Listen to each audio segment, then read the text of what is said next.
Hey y'all, this is S. Patrick Brooks from the Heavy Underground Farm Report. Man, we had a little hiatus due to some illness, but we're back. Today we've got an interview, man. It's a kick-ass interview. I got an interview with Ron from Curse the Sun. Yeah!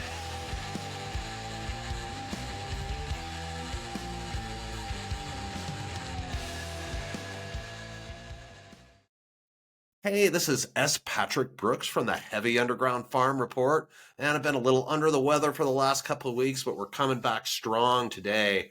We have an interview with Ron Vanacore from the band Curse the Sun. I am so stoked to have these guys on. They cut a new album about 6 weeks ago, guys. It came out. It's a ripper, man. We're going to just jump right into it with Ron. Ron, your new album, it's a monster, man. I look back on social media the last couple of days, just doing some research, and the reviews are fantastic, and they came from everywhere, United States, overseas. Guys like Steve Howe just super thrilled with your album. The Clean and Sober Stoner gave you guys an album of the year possibility, and man, after listening to the album, I think it's certainly a well-deserved accolade. So tell me, man, it's been 6 weeks. Just tell me what's going on with you guys and how you feel about the feedback, and I'm just going to let you talk, bud. Okay. Well, it's been super exciting, man.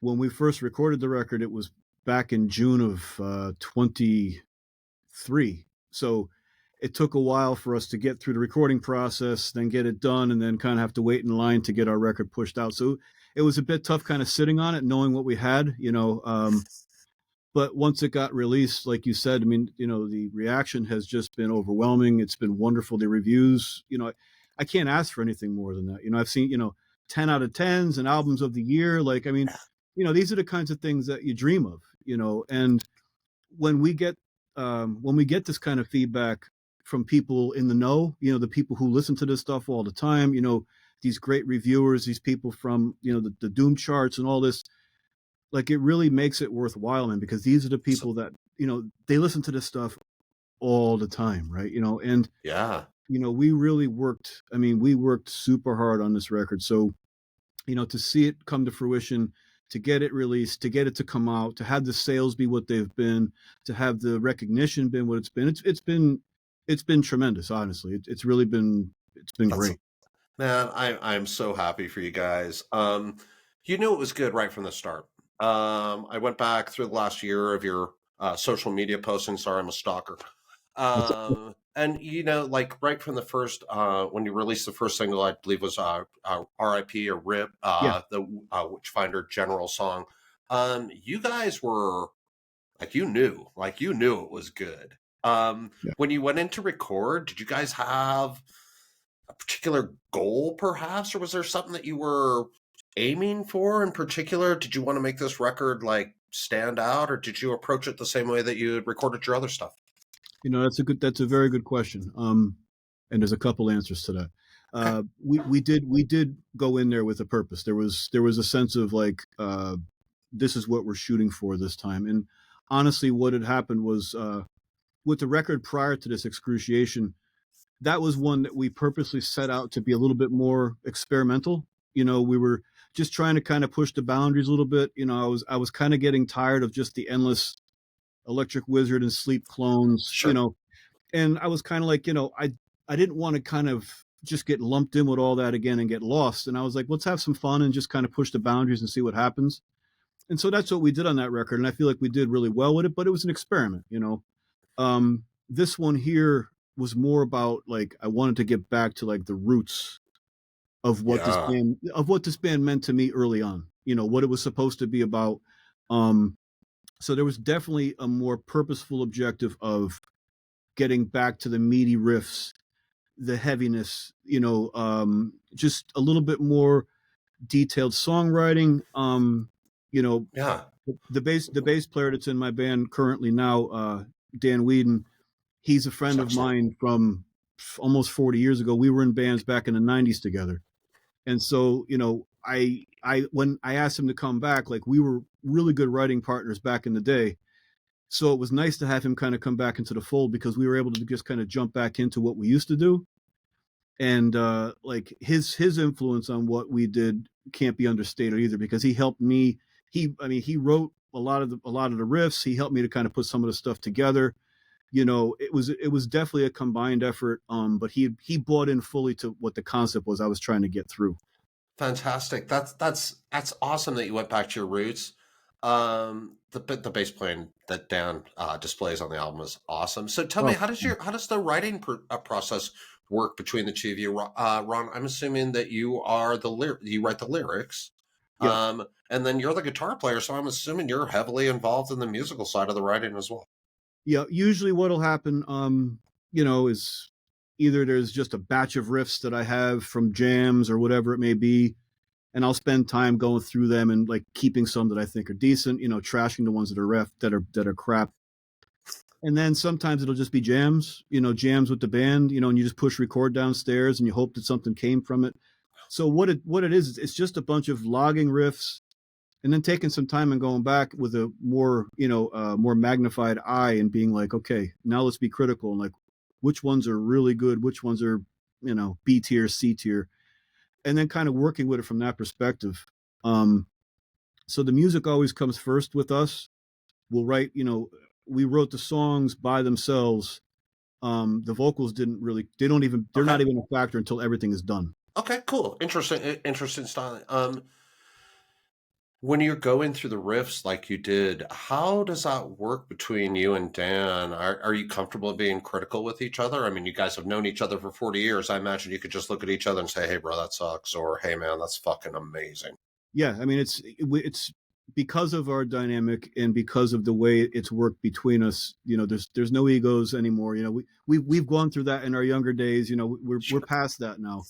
And if stuff came up and I had something and I played it for him, he would let me know. Yeah, that's in line with what we're doing.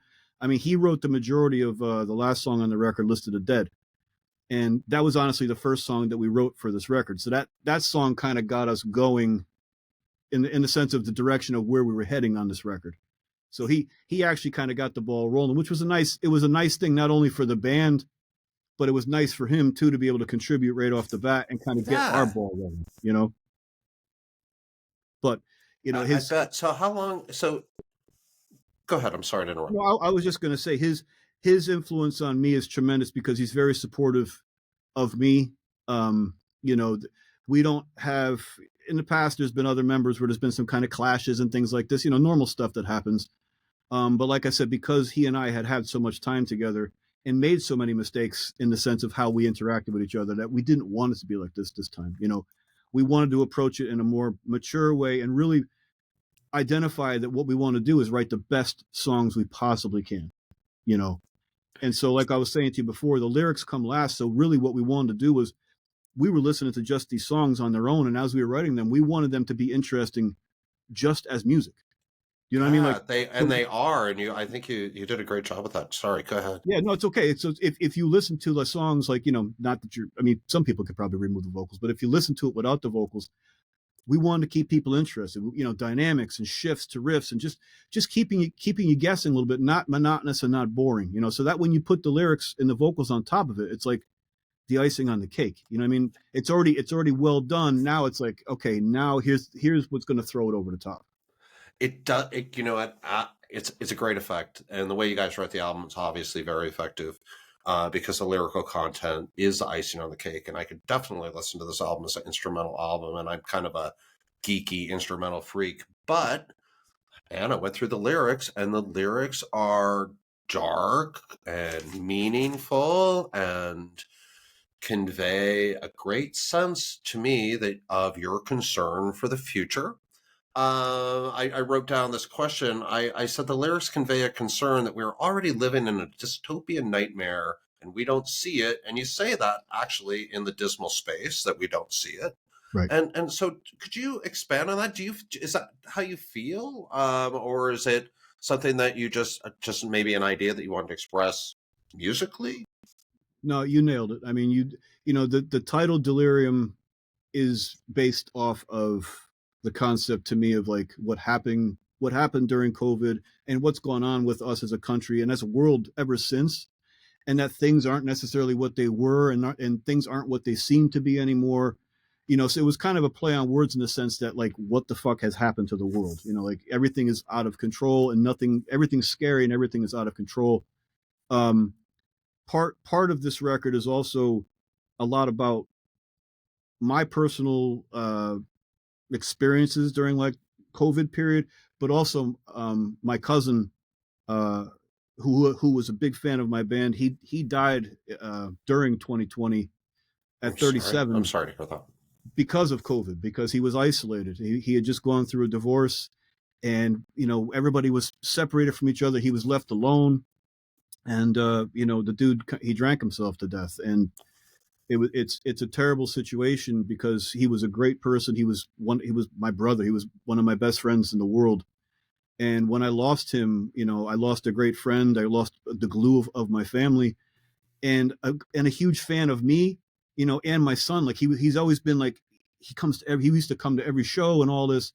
So this record's dedicated to him. Um, and there's a couple songs on there that come from his perspective. Ron, I was going to ask you about that, Ron, and I didn't know that story, and I'm very sorry to hear that, bud. Thank you. I'm sure that was very difficult to deal with.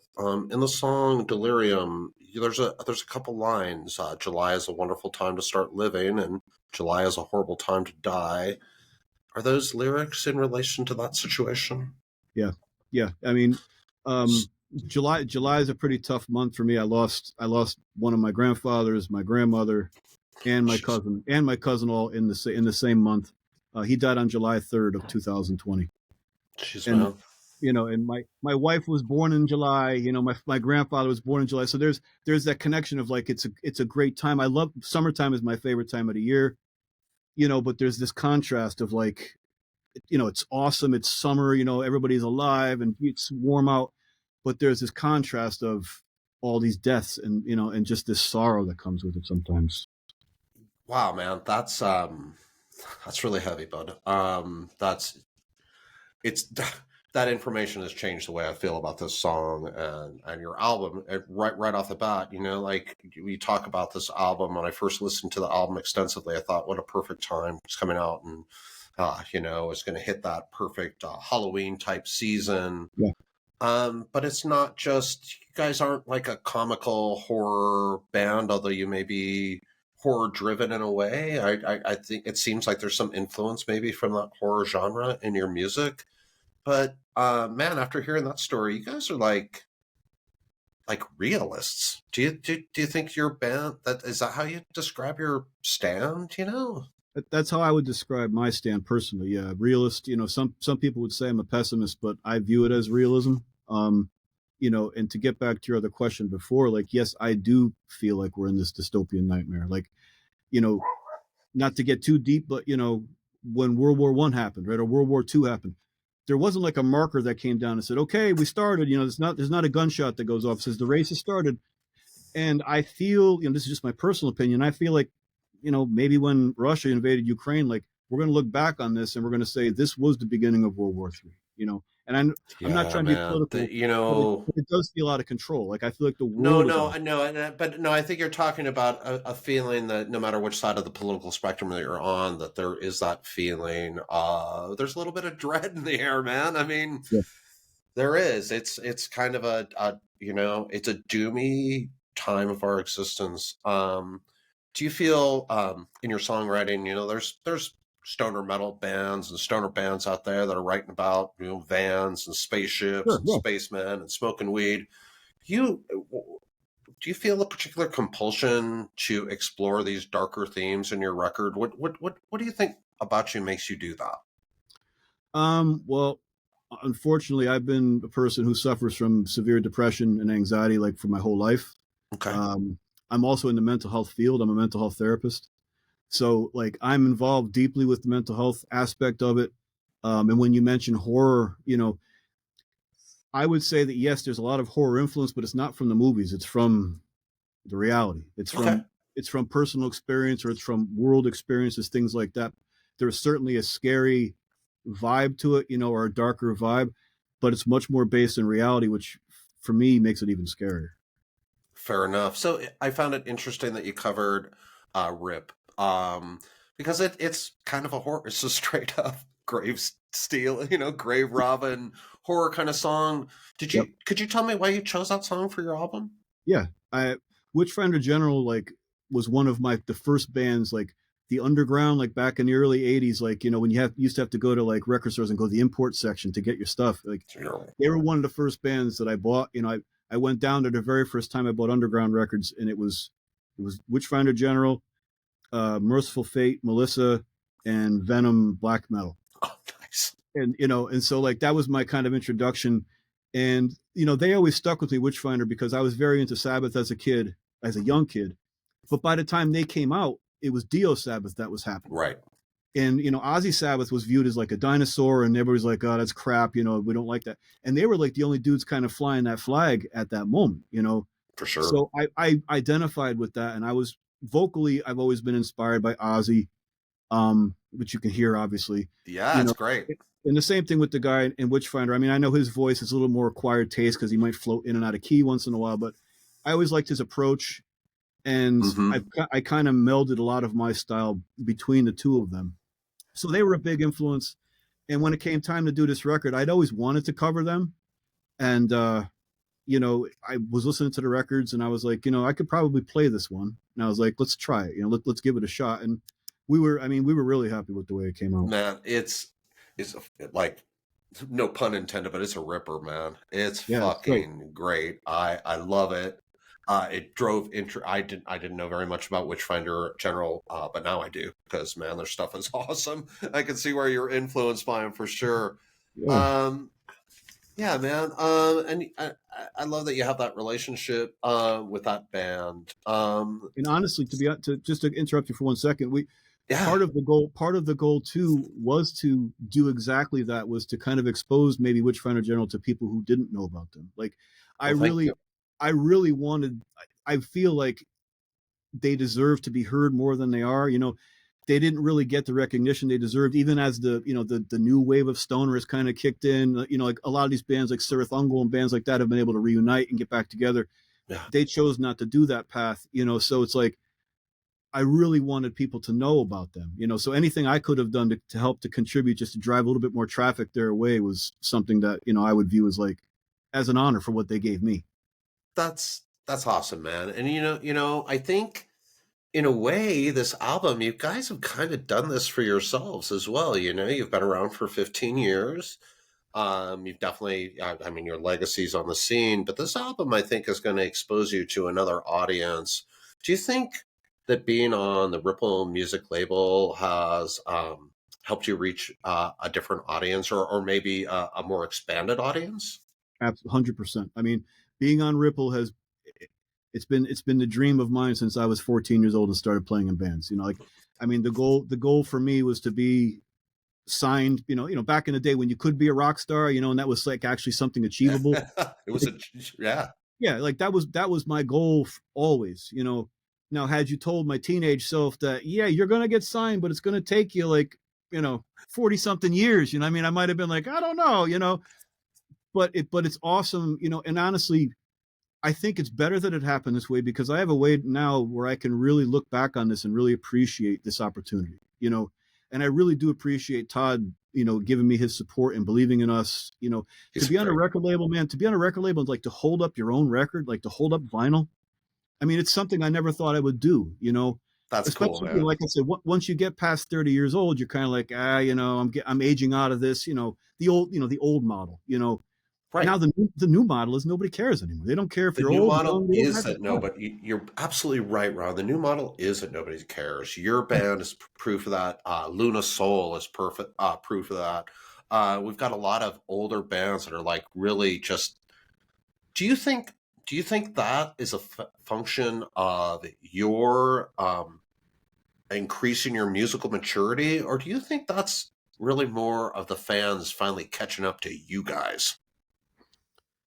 That's a good question. That's one that I'm not sure about, because I don't know, where the I don't know where the audience comes from. I know that we developed a decent audience on our own early on, just when Facebook was actually kind of Facebook and you could use it for tools, you know what I mean? And people would actually be able to reach you. Yeah. you know, I mean, the first couple records we just did on our own. You know, I printed up 100 CDs and, you know, we Oh sold yeah, them on our own. punk But rock then baby. once STB Records, I don't know if you're familiar with them out of New York. Mm-hmm. They helped us a lot with Psychache, which was our second record. And Steve from STB heard that record and he said, I have to do this. And at that time he had like a very huge cult following for his label, and they would buy whatever he put out. And Right on. he put so much attention and detail into his marketing and process. So him putting Psychache out for us was like the first step to take us from here to here. You know what I mean? Like he really helped expand our audience. And then jumping from that to Ripple, you know, that was another huge jump Dude, because, that's you know, amazing. Ripple's got worldwide Yeah. distribution. They got worldwide promotion, you know, so it's like, to answer your question from before, absolutely, you know, being on the label has helped us tremendously. You know, it helps you in every aspect because, you know, not only are you viewed a little bit in a different way, right? Mm-hmm. But It's true. you're getting exposure to people who would have never heard you before. Absolutely. You know, and Todd's a great guy. You know, Todd is just a straight up dude, and he's one of the most honest dudes that I've ever met in this music industry, and it's hard to do because there wasn't many, and I've run into many shady dudes over the past. I imagine you have. So that's, I think, one of the cool things about this scene is that you have a lot of straight up guys like Todd running the business, and so tell me, you guys, you did Maryland Doomfest last week. I'm just going to switch to doing some live music, man. You did Maryland Doomfest earlier this year. Sorry. Yep. That was a great. It looked like a great lineup of shows, and you just had a show for your album release last Yep. month, and Yep. then I see you're going to you're going to provide support for Cortez. They have a new album that came out today, actually, and Yep. I'm looking forward to checking that out today. Do you guys have any? I mean, I really love the combination of you guys and Cortez, and I love that you guys play shows together. Have you ever like thought about maybe like doing a little tour together or anything like that? It like we've talked about doing like some regional stuff together because, Yeah. you know, they're from Boston, we're from Connecticut, so we're basically in the same area. We have talked about that. There's some stuff coming up for us. We're doing what we have? We have that show with them in Boston. Yep. We're playing another show up in East Hampton in early February, Okay. and then starting in March all the way through summer, like there'll be sporadic gigs all over the place. We'll probably do some regional stuff. You know, that's our plan. Really, we can't really go too far anymore. Obviously, my son's in the band now, so that kind of changes the dynamic of things. Yeah, I But want to talk to you about that to finish okay, things out because that's fascinating. Sorry to interrupt. Go ahead. that's okay. That's okay. So it just makes it a little bit more difficult to kind of like go on long-term excursions and things like that. But we will be out there pushing the record hard, you know, once the spring comes. I'm not very big on playing in the wintertime due to the unpredictability of the weather. And, you know, you don't know if people are going to come, you know, Man, if you, no you know, offense, but man, I hate going to a show when it's like 3 degrees outside. So it's, I and get believe it. me, and carrying your equipment when it's that Oh, cold dude, out, you know, and there's ice on the ground, there's water. dude. It's just, you know, I'm older now, you know, so it's like, I feel like I'm entitled to be a little bit more picky when it comes to doing stuff like that, you know, but, once it gets warm again, we'll be back out there pushing this record super hard.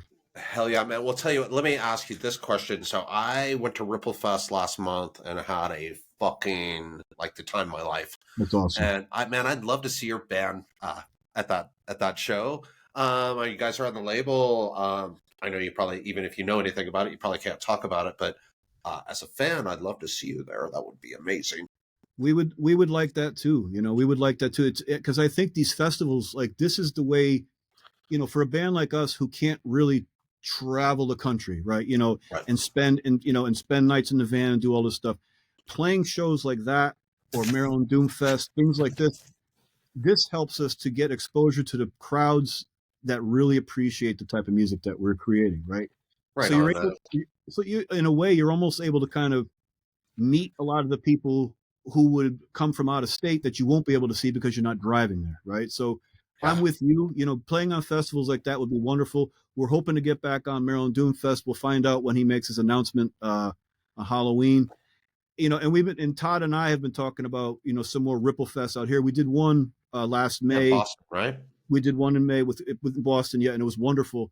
I would like to do another one, you know, whether it's Pennsylvania, Connecticut, Massachusetts, New York, you know, it'd be nice to do another one out here. But yeah, doing Ripple Fest Texas would be cool. Sure. Cool, man. Right on. The live aspect of our music is amazing. So I obviously the chance to see you guys live is like right at the top of my list of things I want to do this year. So you mentioned your son, and I wanted to get back to that. And I think, you know, your son has joined the band, and you know, I'm a dad too, and like, tell me first of all how this impacts the band, and then I want to talk about how it impacts you personally. So, Okay. what's the impact on the band? I know another gentleman drummed on the album. I had his name written down here. I'm like Brian Harris, and the drumming Yep. is fantastic on the album. Yep. So tell me about the changing dynamic and what it means to you in the band, first of all. Well, you know, Brian recorded the record with us, and then a couple months later, he kind of decided that he was already in another band, and there was some stuff going on in his life, and he just needed to kind of pull away. So, you know, we split amicably, and thankfully, you know, Logan's been playing drums since he was like 1.5. Right on. So you know, like I knew that he was capable of doing it, you know, and to be able to kind of like, I also knew that when he was born, my hope was that one day I would play with my son, you know. So the fact that like this actually came true is wonderful, you know. It's It amazing. it does, you know, there are interesting, you know, kind of conflicts because it's a dad son thing, you know, and he's a young kid, he's still rebellious, he's a teen, but to play with my son and to have him just be so talented, it's brought a lot to the band, and it's taken these songs even up to a higher level, you know. And to be honest with you, our shows, like our live presentation, has gone through the roof because he's just a ball of energy, and people see Right him. Like on. when we played Maryland Doomfest, like people were just like blown away, and like between songs you heard people saying baby Bill Ward, like they were just like they were blown away by the kid, you know. But he I brings love so it. much energy as he sits there because he's headbanging, he's going crazy, you know. So it helps us out a little bit, you know, two older guys up there trying to kind of keep the momentum going, but he's out there just crushing it. So it's really intensified our live shows, which only helps things. Man, that's awesome. Like I love my kids more than anything in my life. So I Absolutely. imagine you feel the same way as like as a parent. So to me that is like such it's like I mean, I don't know. We do a lot of heartwarming doom metal stories, but it's a heartwarming doom metal story, man. It really it's like really like when I saw that, I like got it, you know, I was like, oh, God, almost got a little choked up. It's like, God, what does that got to be like for that guy? And so, thanks for answering that question, Ron. Ron, I'm not going to throw out the question that I talked about earlier. Now it just seems trite after talking about your son. But man, was there anything that you wanted to close the interview with? Anything that you want to say to your fans or your band or anything, man? I'm just going to give you a few minutes to just go, bud. Well, I'd like to thank you, Sean, for for doing what you do, and all the other people like you, man. You know, it's like I know it's a passion for you guys. Obviously, you know, you're probably not making much money off of it at all, right? But it's It's it's fun, bud. but it's people like you that keep people like us going. You know, if we didn't have you and JJ from the Obelisk and Outlaws of the Sun and like all these different like there would be no exposure. It would be so much harder to gain exposure, right? And you guys are the pulse of what keeps the music going. You keep the exposure out there, you keep the bands out there so people can kind of filter through it a little bit better. You know, there's a lot of music out there nowadays, and Well, man, it's not easy to find your way through the weeds, you know what I mean? So, you know, sure. people like you and others like you tend to it's almost like you're the A&R guys now. You know what I mean? Like the A&R guys used to be the gatekeepers, you know. Not that you're gatekeeping, but you're helping people kind of direct themselves towards the best of the best, which is Thank you. awesome. Thank you, man. I appreciate you recognizing that. I know that we all do it, Scott and I, and Steve and the other people I know, JJ. We do it because we love it, and we Yeah. love it because the music's fucking badass, and you guys are cranking out shit that I just like blowing my mind, and I can't believe I'm 57 years old, and every morning I get out of bed and I can't wait to see what's been released or what new music's available. So I appreciate you, Ron, for putting that music out there, man. It's like Absolutely, just man. keep doing it, bud. I mean, you're like you guys save my days, and I love it, man. So if there's anything we can ever do for you, please, you know, just let me know. And man, I really appreciate you taking some time to be on the show, and we wish you the best going forward. Your album is ripping people's faces off in the best possible way. Man, thank you so much. I appreciate you, Ron. Thank you so much for having me. And just to answer your question, because I will answer it, indica. Indica. Fuck No yeah, doubt. that's why I knew you were a badass. Woo! Indica Army. That's right. Hey, Ron. Hey, man, I'm going to stop recording, but if you could hang on just 1 second. All right. All Take right. care. Hey, y'all. Thanks, guys. Yeah!